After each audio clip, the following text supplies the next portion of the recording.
මං ගියා ඔය ළමා වාට්ටුවකට කුරුණෑගල. අම්මා පොඩි එකා එක්ක ළඟ ඉන්නවා. අර තාත්තා ආවට පස්සේ අම්මා ගියා අර රෙදි කෑලි ටික හොදන්න. තාත්තා පොඩි එකා ගාව තියලා. මට එදා තමයි ඇත්තටම තාත්තගේ අගේ තේරුනේ. තාත්තලා කවුද කියලා තේරුනේ. පැත්තන්ටත් එහෙම ගානක් නෑ මේව කිව්වට මන් දන්නවා. පස්සේ අර පොඩි එකාට මොකක් හරි අසනීප. මේ තාත්තට තේරුණා පොඩි එකාගේ නහය හිර වෙලා. පොඩි උන්ගේ හොටු හිර වුණාම කොහොමද අදි? ඇඟිල්ල තියලා පොඩි එකාට පිම්පන් කියනවද නෑ?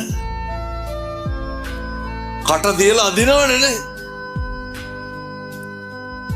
තාත්තා පොඩි එකා දෝතට ගත්තා. අරගෙන පින්නතුනේ කිසි හිරිකිතයක් නැතුව මුළු කටම නහයට තියලා ඇද්දානේ. අපේ හොම කරලා නැද්ද?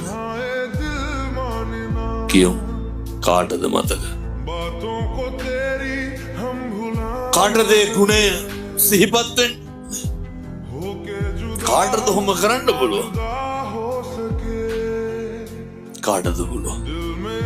අම්මටයි තාත්තටයි විතරයි.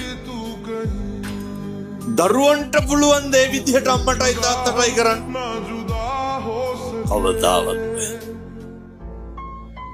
ඒක කරන්න පුළුවන් අම්මටයි තාත්තටයි විතරමයි.